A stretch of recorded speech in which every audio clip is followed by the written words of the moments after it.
Most people think website launches are supposed to be messy. The broken buttons, last minute changes, the surprise tech issues. But what if I told you that it doesn't have to be that way? In this episode, I'm pulling back the curtain on what actually makes a website launch successful and what usually causes things to go sideways. I'll also share one of the smoothest launches we've ever done and why it works so well, so you can repeat the process in your own business. So, whether you're building a brand new site or upgrading what you have, stick around to the end because I'll give you a quick pre launch checklist you can use before your next launch or update, no matter what platform you're on.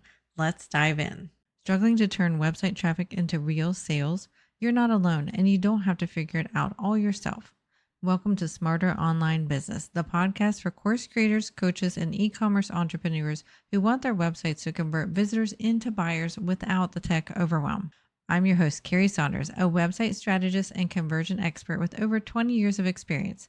Each episode delivers simple, proven strategies to help you generate more revenue and make your website your smartest sales tool. Welcome back to the show. Today we're talking about what makes a website launch or update launch successful. So first, let's talk about the myth that causes most launch headaches. People sometimes think, I'll just hire someone and they'll handle everything. And this sounds great in theory, but really in practice, this mindset causes delays, confusion, as well as missed details, many times really important details. Because developers can't read your mind, you still need to be involved. And this is very, very key. When you're having a new launch or a major update or overhaul, you need to be ready to be involved. It's just like building a house. You hire a contractor, but you still choose the fixtures. You walk through the rooms, you catch the things that only you would notice. Same thing when we're updating or rebuilding our website or starting from scratch. You will only notice certain things and the developer won't notice those things, just like they'll notice things that you don't notice. So what does a smooth launch actually look like? We want to have clear roles, clear expectations from day one. Who's doing what and what are the roles, etc. We want to have open communication. We want to have you and or the developer ask questions early and not in panic. So anytime a question arises, I want you to ask the developer your question to get clarity and to make that communication open always. And then we want to make sure that both sides test from their perspective. So you as a business owner need to be testing the website from your perspective, from your understanding of your clients and their needs. And then the developer is going to be checking it from their view of what they feel like you need and the end client that your website's serving. So there's totally different perspectives here when you're looking at the website, when you have both of you test. And then we also want to make sure that deadlines are respected, but you are flexible when needed because certain things might come up and you might need to delay some things. Could come up on your end, could come up on the developer's end. We need to make sure that we try to respect those deadlines, but also clearly communicate when things need to be adjusted a bit. So one of the things I want you to keep in mind that no launch is 100% perfect. We have done some awesome and epic launches in the, over 20 some years of doing this. And many of them are super complicated. I'm talking moving all your data from one e-commerce platform to another or from one course platform to another. It's very, very complicated and none of them have been ever 100% perfect. Now, there have been really, really excellent, and most of them are, thankfully, because we really try to think through everything. Excellent transfers was just some minor issues. And that's what our goal is because nothing is ever 100% perfect, not in life and not on the internet as well. So we want to make it as close to perfect as possible with these tips here.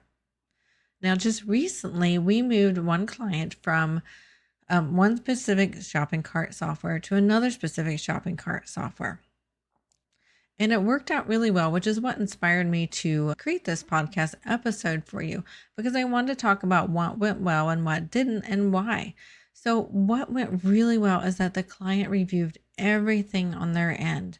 We took their feedback and digested it, made sure we understood it, asked questions back to them if we weren't sure what they were meaning, and then made those adjustments, as well as whenever we saw something we thought the client might want change that they didn't think of, we asked them very detailed questions and they responded in a very timely manner. So that timely response back and forth was very, very critical to making sure this website launch went really well. We each checked the functionality of the website from the different perspectives, us as the developer's perspective and them as the business manager perspective. We tested things like orders, shipping, making sure products displayed correctly, because this was a major, major platform switch. Whenever you switch platforms, it can be very major, depends upon what you're going from. And they asked questions before the site went live. We asked questions before the site went live. For example, close to the few days prior to going live, I noticed some links that weren't quite right that they hadn't noticed, for example. So you're going to find different things depending upon your perspective, which is why you want multiple people testing. And because we both showed up fully, we both had confidence in the final result. And when it went live, there were only a few little minor hiccups that we were able to adjust and fix on our end pretty quickly. And it was nothing that really affected their sales. So having that open line of communication, both of you testing, is so, so key. So then let's talk about what could usually go wrong. And these are some things that we usually find that customers tell us about when they're switching from another developer to us, is there happens to be some vague feedback, or there's long delays in reviewing that feedback. And actually, we actually have a few clients right now that are being very slow at getting back to us. We're trying to do platform switches for them, and sometimes it's been months without a response. And we know things can happen. Sometimes things can happen on our end too.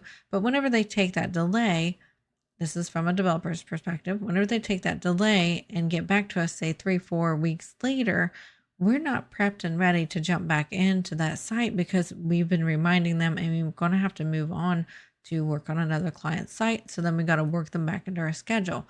So being mindful and being sure that you're available for questions whenever you're going through a major update or a new website development is very, very key. Have some time on your end to be ready for these questions so that you can answer them so everything can be successful. And then something else we see that goes wrong is going live without testing links, forms, or checkout.